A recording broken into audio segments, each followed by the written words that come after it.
Bonjour et merci beaucoup à tous d'avoir partagé, d'abord à Anne-Lise d'avoir partagé son texte avec nous tous.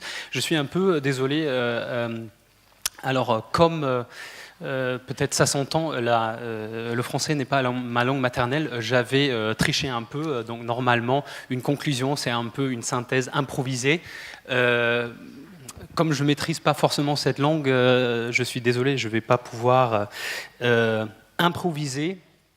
Il faut que je garde un tout petit peu mon texte sous la main pour être à peu près clair dans ce que je veux dire. Quand je vous parle aussi du fait que le français n'est pas ma langue maternelle, c'est pas juste pour avoir votre accord pour lire mon texte, mais c'est dans la prolongation du texte qui était au cœur de cet après-midi d'Anne-Lise. Alors, le titre de l'essai est « Se mettre à l'écoute » et qui était repris par quasiment tous les intervenants. Et en lisant le texte, je me suis demandé s'il ne faudrait pas aussi insister sur une autre condition indispensable pour pouvoir se mettre à l'écoute de quelqu'un, et c'est bien la maîtrise de langue de l'autre. C'est-à-dire, pour être à l'écoute de l'autre, cela veut dire pour être capable de le comprendre, ne faudrait-il pas s'assurer que les signes qu'on utilise ont à peu près les mêmes significations pour nous ? Si on se rend compte que ces significations ne sont pas les mêmes, ne faudrait-il pas alors s'engager dans un dialogue qui a pour but de créer l'entente ? Donc se mettre à l'écoute, ce n'est pas une observation passive. Il n'y a pas de l'empathie, je dirais, ou à un moment ou à un autre qui se transforme en mots, en gestes ou en larmes. Et je répondrai à Philippe, qui avait parlé de la communication, que la communication a plein de facettes différentes. Alors, il est alors aussi important de pouvoir dire ce mot, ce geste, cet acte veut dire ceci ou cela pour moi. Ce que tu dis, ce que tu fais, ça me fait ceci ou cela. Il faut alors s'assurer, comme disait Anne-Sophie au début de son intervention, est-ce que vous m'entendez bien ? Donc une prolongation que je proposerai de la pensée d'Anne-Lise serait alors se mettre à l'écoute et pouvoir dire vont de pair. J'interpréterai le texte d'Anne-Lise ainsi dans la relation de soins qui n'est donc pas une forme de charité, comme Robin nous a dit. Dans la relation de soins, il y a deux personnes qui doivent apprendre à parler la langue de l'autre. Cela pose bien la problématique de l'accès au monde de l'autre. Le danger également présent dans le texte et aussi repris à plusieurs reprises aujourd'hui, c'est bien une compréhension précipitée. Fautif serait le soignant qui croit que la langue du soigné serait uniquement son handicap ou bien sa maladie. Certes, on pourrait voir dans le handicap ou dans la maladie un système abstrait de grammaire, une connaissance théorique du vocabulaire. Et c'est bien cette grammaire, c'est bien ce vocabulaire que les médecins, les infirmiers, les orthophonistes, les ergothérapeutes apprennent à l'université ou dans les livres. Mais pour transformer l'abstrait en une expression de vie, la condition indispensable est bien l'échange entre des individus. Et je pense que vous avez tous insisté sur le fait que être à l'écoute et également être dans l'échange avec l'autre. Entendre la voix de l'autre, ce n'est pas uniquement entendre son discours, ce n'est pas uniquement entendre sa capacité d'appliquer des règles grammaticales. La voix, elle peut être joyeuse, retenue, triste, feutrée, elle peut être tremblante. C'est pour ça, à mon avis, je parle de mon expérience, que le discours de l'étranger, peut-être aussi de la personne atteinte d'un handicap évolutif, est parfois plus difficilement à comprendre. Donc ça demande beaucoup plus d'efforts de l'interlocuteur. Ça demande donc, comme disait Mathieu, ça demande plus de temps. C'est Nathalie également qui disait que ça demande donc beaucoup plus de temps d'échanger. Pourquoi j'insiste tant sur le pouvoir dire ? Par ma propre expérience en tant qu'étranger issu d'une autre communauté linguistique, mais aussi en tant que père des petits-enfants, je peux observer quotidiennement que la capacité de comprendre, qui passe par l'écoute, bien évidemment, se développe plus rapidement que la capacité de s'exprimer. Je suis capable de vous comprendre, j'ai quasiment tout compris ce qui a été dit aujourd'hui, j'étais fier de moi. Alors, je serai à certains moments incapable de vous dire d'une manière intelligible ce que je veux dire, ce qui se passe pour moi. Pour cela, il me faut un cadre de sécurité, des personnes auxquelles je fais confiance. C'était également mentionné dans l'intervention de Sandra. Je terminerai donc avec quelques questions. Une personne en situation de handicap ne serait-elle pas une personne qui est empêchée, d'une manière ou d'une autre, d'apprendre la langue de l'autre ? Une personne en situation de handicap ne serait-elle pas une personne dont la langue a été jugée par les autres comme n'étant pas assez intéressant pour être appris ? Le concept de l'empowerment s'applique-t-il pareillement à les deux situations que je viens de citer ? L'empowerment, pour moi, ça veut dire donner accès à une langue, à une façon de parler, à une communauté linguistique. Reconnaître donc les entraves, enlever les obstacles qui heurtent.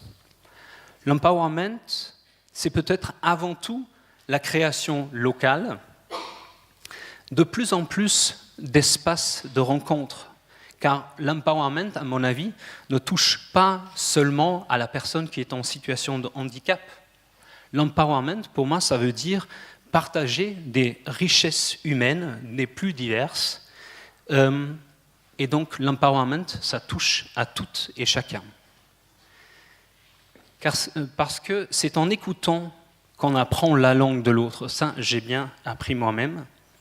Mais c'est qu'en pratiquant cette langue, en participant à la communauté linguistique, qu'on peut s'améliorer. Et peut-être un jour, j'oserai même d'improviser. Merci.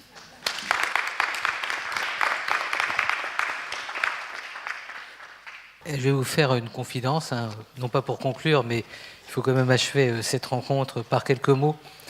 Je dirais que j'étais rarement dans cet état d'esprit quand je suis arrivé au CNAM. D'abord, je suis très honoré de cette relation qu'on va développer. Mais au cœur de l'espace éthique, la question de la fragilité, de la vulnérabilité du handicap a été pour nous essentielle depuis notre création en 1995. Et je dirais, un de nos plus grands apprentissages en matière d'éthique, c'était notre confrontation qui perdure aujourd'hui avec l'univers du polyhandicap à travers les parents, les professionnels, les acteurs de ce monde qui peut paraître étrange et qui nous dit tellement sur nous et tellement nous dérange, en quelque sorte nous surprend.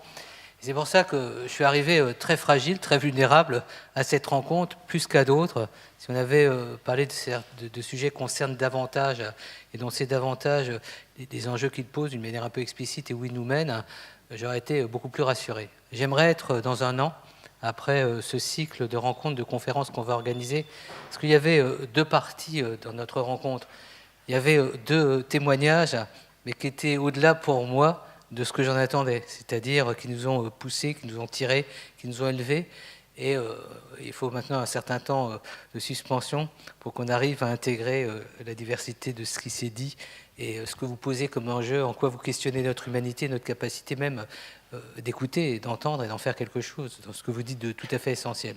Puis il y avait la deuxième partie, qui a été construite à travers des choix, à mon avis, heureux, mais qui montrait aussi notre incapacité à en dire quelque chose. C'est-à-dire que c'était très très difficile, alors que l'objet c'était un peu de commenter ce qui s'était dit. On n'aurait dû pas d'ailleurs prendre de papier, on aurait dû comme ça être plus spontané.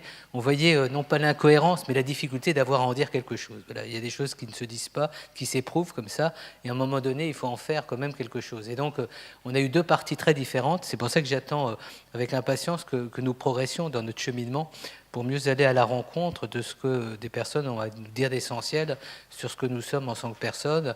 Et quand Anis faisait ce partage, mais aussi ce va-et-vient, et c'est la même chose pour Anne-Sophie, entre la singularité de l'expérience et son universalité, c'est vrai que cette dimension m'a frappé. Voilà. Donc c'était le premier constat que je voulais tirer de notre rencontre. Elle nous laisse très insatisfaits. Alors qu'il y a des rencontres d'éthique où il y a un début, des développements, quelquefois contradictoires, et une conclusion. Là, on est vraiment dans une ouverture et dans un questionnement dont on ne sait au juste où il va nous mener. Puis, je dirais qu'il y a néanmoins une gravité, un enjeu politique à aborder ces questions, quand on voit, malgré tout, au quotidien, les négligences, les mépris, à l'égard de tout ce qui est vulnérabilité dans notre société, qui devient de plus en plus violente, normative. Même si dans le discours de notre président de la République actuelle, on parle autrement de la personne et qu'on voit un registre qui commence à être, j'ai dit, réhabilité, celui de la bienveillance, par exemple. Pour l'instant, c'est au niveau du discours. Bref, notre société est très peu attentive, finalement, aux enjeux qui, pour nous, nous paraissent essentiels. Donc, est-ce qu'il s'agira de résister, d'une certaine façon, et au nom de quel argument, face à une violence quelquefois barbare, hein, d'une certaine manière, celle de l'immédiateté, celle de la performance. Bref, on est dans un contexte normatif qui laisse très peu de place à l'écoute, à l'attention, à la disponibilité, à la créativité de l'autre dans ce qu'il est. Voilà, c'était un peu le deuxième point. Puis le troisième point, pourquoi on est tout à fait, comment dirais-je, démunis. C'est finalement, André Consponville nous a fait une remarquable introduction.